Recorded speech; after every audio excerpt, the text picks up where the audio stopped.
support the river, support the Mohawk. That's really what it's all about. It's the whole deal. All of the rest here is mechanisms towards that. When we sample one day, it only talks about the data at that moment on that day. So the only thing that really works is a long-term data set. Our data set in the Hudson estuary goes back to 2008. And then you start to see some patterns, and you get to do mini modeling to determine the quality of a site and what might affect a site. But here, it's just the beginning. 2 days ago, for the first time, we sampled up the Mohawk, and Barbara sampled down. First was the Erie Canal.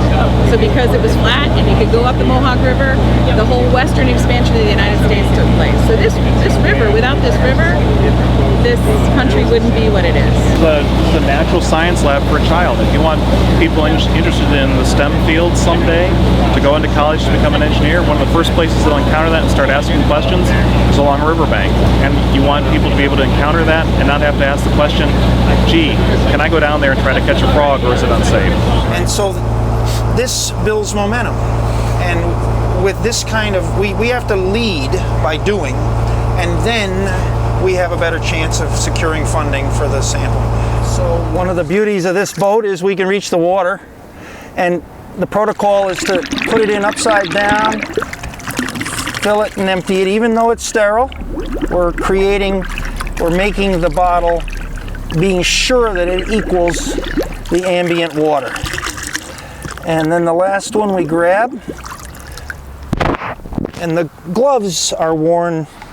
In some places where we sample, the gloves are worn to protect us, and generally it's a protocol to protect the sample from the sampler.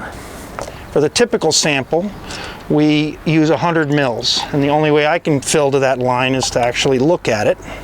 This is a tray from yesterday, and you can see that a great deal of the cells fluoresce. And this particular sample was down at the Waterford Visitors Center. So this is where the Mohawk meets the Hudson. And the count was 121. And the magic number for swimmability is 60. So this one at Waterford failed. And this is one of our standard stations. So if you go on our website, you get data at this site going back to 2008. If you only sampled here and someone said to you, so what's it like above the Waterford flight?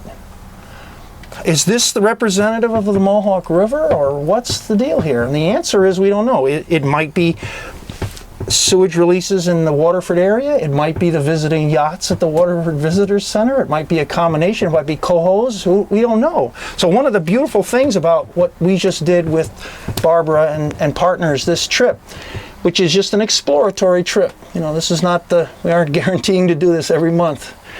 Was we went and we came up. I sampled up to here on the boat. Barbara from SUNY Cobleskill sampled down. And so here is immediately above the Waterford flight, nothing fluoresced. So the water quality we can't even measure low, and it's less than 1 colony per 100 milliliter. So this is beautiful water quality, 2 miles west, above Cohoes, above the cities right there, Watervliet and all. So you already learned a lot. You know, and so that's the point of this study. If we get by segmenting up a water body, we get to learn a lot about where the potential inputs are.